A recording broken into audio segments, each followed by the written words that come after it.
G'day everyone, Viv here, hope you're all keeping well. Welcome back. Another quick video on some scenery that I'm building right now to get myself back into the mojo. I don't know if you saw my Facebook page or the forums, but I've made my decision for the 3 pieces of terrain that I'm going to build for my 9,000 subscriber competition that I announced many months ago. So if you're interested in learning who those are, or if you're one of them, go check out the Facebook page or the Knights of Dice website, and you'll find those details in the forum or on the Facebook page. So I thought, whilst I'm getting myself back into the swing of building some stuff, working on some simple foam core ruins for 40k or anything else like that, I thought I'd show you how I'm basing these figures, because I've moved away from using that goop mixture that I used to use for a long time, which is that plaster, some acrylic caulking, white glue, sawdust, and a little drop of paint. I've moved away from using that because it's just complicated to mix that up, and I found something that's much better and much easier. So it's available everywhere and it's dirt cheap. Let's go check it out, and I'll show you a sneak peek of one of my test pieces for this terrain set that I'm building right now. So here we go. We've got a very small piece of terrain here, and you can see from the size of this Space Marine how big it is. It's just little, and this was just a test piece that I knocked up to get my colour scheme and the basing and everything sorted out for this much larger set that I'm building. And I'm happy with how it came up. Very easy to build. The streaking and everything is easy. That's just watered down paint. And yeah, I'm happy with how it came up. So I didn't put bullet holes on the inside. I forgot about that. But given it was just a little test piece, I'm happy with it. So anyway, let's get on with seeing how the first step of doing this basing. Right, so this is the material that I'm using. This is a concrete rendering powder, and you basically just add this to some water and mix it up, and you end up with sort of something that looks like this. And when you apply it to your bases of your models, you get this really sort of sanded sort of effect, except it's much stronger. You don't need to seal this with PVA, and this quick set stuff I'm using will set rock hard in about 30 minutes. So I think it works really well. Gives you a great surface for dry brushing, gives you a great surface for glue to work its magic on, and hearing, well, glue doesn't work magic, but, oh look, I missed a bit.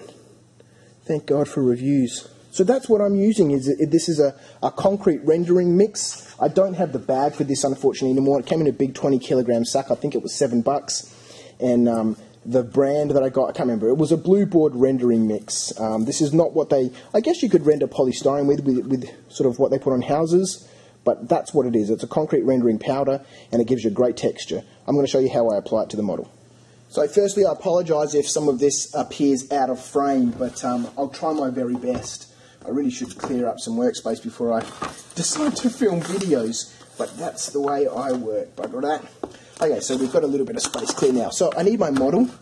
I need a spray bottle with some water in it, and I just apply a light mist to this MDF. All of my models are based on 3mm MDF, and I bevel the edges just to help blend it into the table.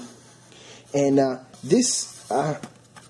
you can apply this mixture directly to the board. You can, but I've found that by giving this just a very light spray of some water really helps that mixture move around a lot better. Now, this is just, there's way too much water on here. Way too much water. But you need just a very light coat on here.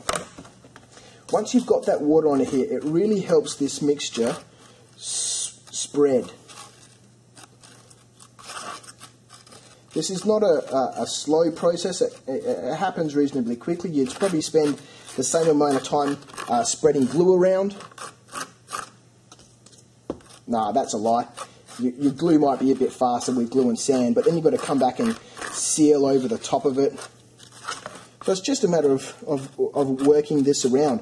And the great thing with this is you can really get some great effects just by sort of stippling it around, pushing around, building the layers up. I'm just after something that is going to be reasonably smooth, because this is all just going to get base coated and then flocked over, so I don't really need to have too much texture in there for dry brushing. But this is what I'm using these days, is this concrete rendering mix. And yeah, I love it. It's super quick, it's super easy, it's very, very economical.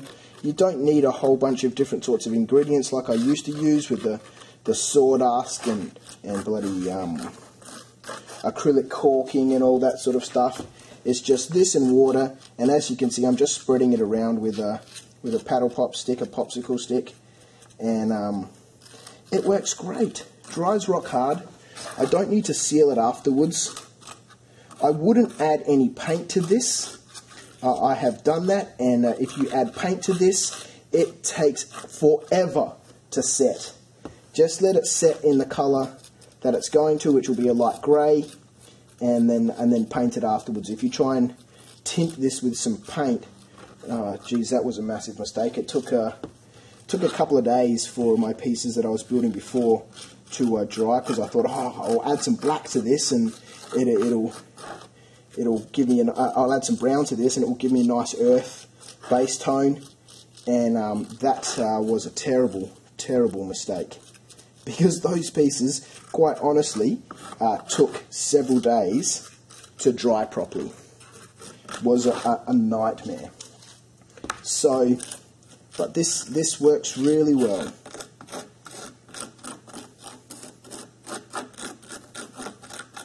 So once this is dried, then I'll add a little bit more detail to this. I just want a base coat on here, basically, and then I'll add a bunch of rubble and some broken I-beams and some rock rubble and some brickwork and all that sort of stuff.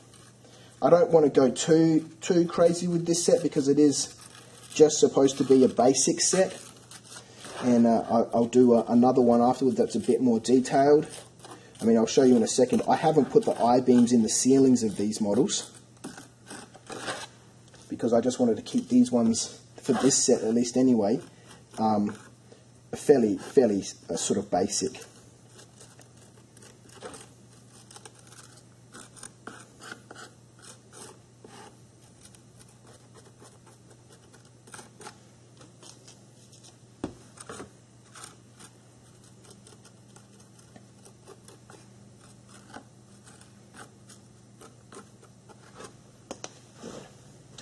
So like I said, nice and quick, nice and simple, and that's going to dry to give us a wonderful texture.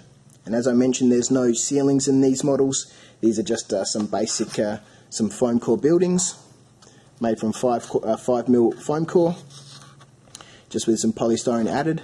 I've still got a texture up this bit. I don't know why, I always make my buildings like this. Anyway, that's beside the point. So there we go. There's the concrete render on there, and that'll dry up really nicely. So there's the fresh one. There's one that's partly dried, pretty much the same colour at the moment. But I'm happy with it. Super quick, super simple, and that gives you a great result. So there we go, another quick tip that generally turns into a bit of a ramble with my videos. But I like that, the concrete render, it's quick, it's simple. I hope you find it useful. You can pick that up from do-it-yourself stores all over the place, and it's dirt cheap. Thanks for watching, guys. I'll catch you next time. See ya.